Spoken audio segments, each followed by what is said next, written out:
Good morning.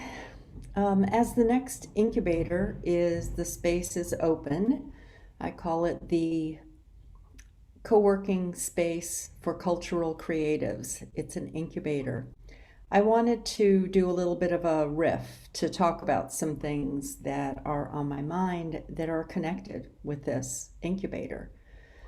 Number one, I want to ask you a question of what impact does your life have? What impact does your life have? So write that down and see what gets stirred around uh, your impact throughout your life. Different scenes, different situations. I heard someone say this yesterday. Belief systems are constantly dying and being dismantled from the modern era to the postmodern to the future era. So, are you aware of that in your own life? Old systems that have uh, died and you have birthed something new? Sometimes that can be from a loss or a change in your life. It can come because of a divorce or a death of someone. It can come because, well, certainly 2020, people who had certain business models were challenged with a new model that needed to be born because, maybe you were someone who was never on Zoom before, and then you took your business totally online or partially online. Maybe you had a restaurant, and instead of it serving people sitting down, you pivoted and adapted to uh, people picking food up, it becoming a takeout restaurant, or you changed the food that you were creating.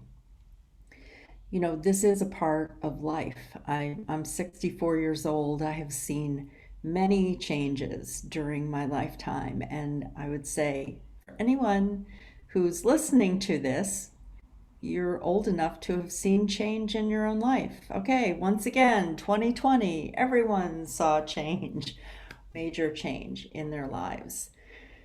Something I've been really going back to this year and last year was I started to pull some books off the shelf that I had read in the past. One was The Cultural Creatives, How 50 Million People Are Changing the World. This book was published in the year 2000, and it was based on studies that came out that were like 12 years ahead of that time, where they began to see a subculture that had been created or was in the process of being created. And you would think, okay, 50 million people, isn't it evident in the world? Isn't it clear?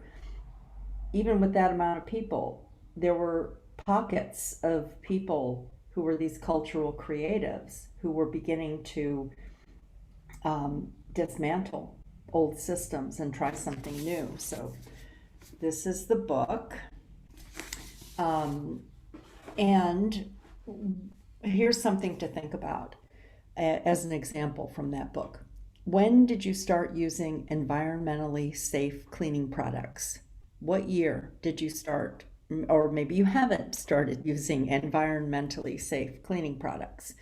You may have been someone who grew up with a family who used apple cider vinegar as a cleaning and never bought products from a company that were like, here's a cleaning product, here's a window cleaner,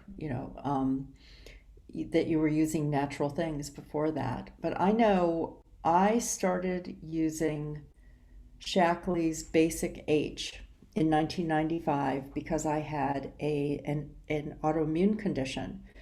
And one of the things that we discovered in that year was that I had a reaction to the cleaning products.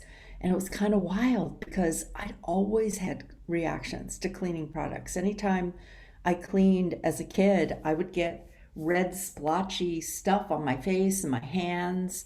I mean, I'd wear gloves and everything to do cleaning, but I had a physical reaction to it. And it was kind of considered like in my head that I had this reaction. But lo and behold, that was one of the things that we switched. Well, Shackley came out with Basic H in 1956, which was the year I was born. And then in 1970, Earth Day highlighted it. I was in middle school, so I was kind of aware of Earth Day. And my family instinctively did some things, like we lived near a spring, and my mother used to go once a week to get spring water for drinking water for us. So there was some sort of awareness around this, but it really was 1995 when I was, how old would I have been then? I don't know, my math here. I guess I was almost 40 when that happened. And I was looking at seventh generation, which is a product a lot of people use for environmentally safe products. They started in 1988 and primarily were in natural food stores, and then Unilever bought them in 2016. So when you have a company like that that buys an environmentally safe cleaning product line, it becomes more mainstream. So there were people, a cultural creative is someone who began to change things, um, that created a subculture. Alternative medicine is another one. Um, Homeschooling or alternative schooling for our kids, that instead of, I know that it was around that time period, 95, 96, that I began to really get frustrated with the school system. And so my youngest daughter always was schooled at home. She had the option to go to school every year. We talked about it, but it worked for her to be at home. And then my older two daughters, one daughter homeschooled in eighth grade and then went back to high school. And then one daughter homeschooled for all of high school. And partly because the education system was taking up so much of her time that there was no time for creativity or development of herself. It was learning in that system. So, whether or not you had your kids in school, or you have them in school, or you don't use environmentally safe cleaning products, there may be other things that you're looking at and you're questioning. And certainly last year was a year to push pause and have a chance to reevaluate. So I've always created environments for women to ask questions, but also to gather in a way, in a container that creates an energetic space for, I will just say, dormant cells to be awakened in your body. Now, what does that look like? When I was at an evolutionary women retreat, I actually went to one in 2005 in California, and then I had so much wake up in me that I wanted to bring it to the East Coast. So the two women who started it, Lucky Sweeney and Bonnie Kelly, came to the East Coast, and I promoted and gathered friends to be volunteers for it. But there was a point where Karen Porter, and this was in 2007, Karen Porter stood up in the group and said, "There's so much wisdom in this room, we should write a book." And when she said that, I could feel my body have a zing. I had always been a journal writer, and I had thought about writing a book about some of the things I did with my kids during the years we homeschooled. I'd thought about it, or some of the travels we had taken. And, but something woke up in me. I joined with the subcommittee. We joined with Christine Closer, who published the book and gave us our beginning steps. And then we added in other elements of a process that I became the midwife of the stories. Now, I had never done that before, but something in me that had been dormant was ready to be awakened. And it was in that environment of cultivating this cultural, creative, new ideas, innovation, what wants to wake up in me, that was birth. After that book came out, Conscious Choices, An Evolutionary Woman's Guide to Life, I began to ask what was the next thing. And it was in 2011 that I received another download where I heard the words heal my voice. And I knew that I was going to take what we learned in that project and create a 9-month program for women to deeply explore a story. Not just write the first story that came to you, but actually listen and discover and explore and expand the story that wanted a voice right now, the one that spoke to you. And from that, we did radio shows, and then we looked at leadership. What's the next step for leadership? Is it in your home? Is it in your community? Is it a business? Is it something to do out in the world? And it was because of those environments.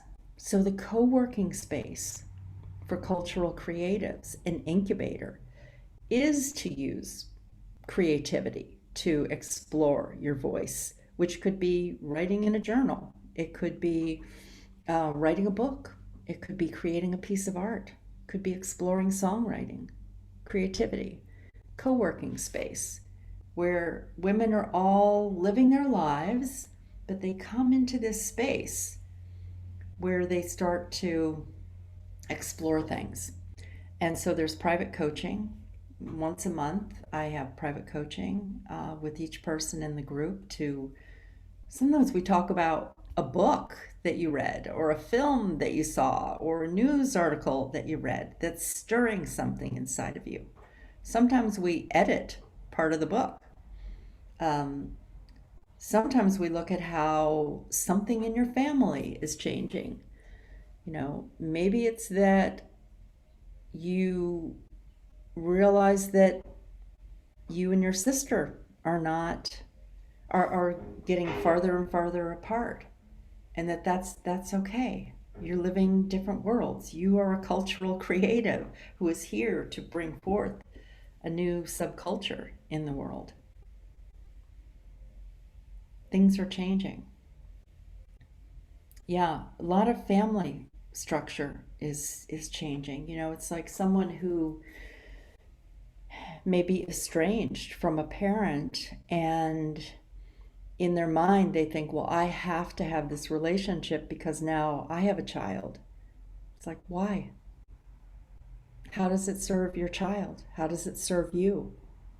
Maybe it's time to let go of that relationship, let go of the idea of honor thy father and mother, when that is not helping the next generation grow. So, other books that I've been reading are On Becoming an Alchemist, that I've got like all these things marked, and I'm rereading. I'm going back to where I had outlined things. The Hunger of Eve by Barbara Marx Hubbard is, you can see, lots of things that I want to refer to and go back to. And I've also been highlighting in another co-visioning group that I'm in for Heal My Voice, called 52 Codes for Conscious Self-Evolution. And it was Barbara Marx Hubbard created this, but one of my favorites is Code 21. Be ready to repattern at the next stage when the larger pattern is ready for you. The larger process of evolution is repositioning you. Due to the planetary shift, your new position is being readied for you. You must be ready for it. I can think back on how in the 80s, I was working at the University of Maryland as a research assistant, and I was very interested in what was happening with computers. I was very interested in these things we were doing, like hand counting the ages of women in a 1,000 person study. And we're categorizing it and counting and, check marking and all. And I said, I heard about this thing called a computer that we can enter the data and it does this for us. And so if we have 10 more um, women who come in every week, we can just add it in and it does it, automatically. Well, I learned a database process called, or software called Paradox. And a year later, there was a job at Johns Hopkins University for a program director, and they needed to know Paradox. Well, I had the training. I had been curious about this thing, exploring it. So you never know. The exploration you do today, you don't know what it's preparing you for yet. But we are repatterning. We are cultural creatives. We are looking at alternative ways to be in the world. We are asking questions about things, about the way we live our lives. So I have a link in the description here if you're interested in signing up and playing in this field. There's private coaching. I do put writing prompts in the group. Just use them if they serve you. There are a couple of online retreats where we get together and women talk about what's going on in their lives, and then we do some silent writing time or creating time. You can work on your art, dance, sing, put yourself on. We're all on mute, just creating for that hour. And then we usually share something on those online writing retreats, something we're creating, something we're questioning. I'd love to have you join me. And this is for women. Thank you.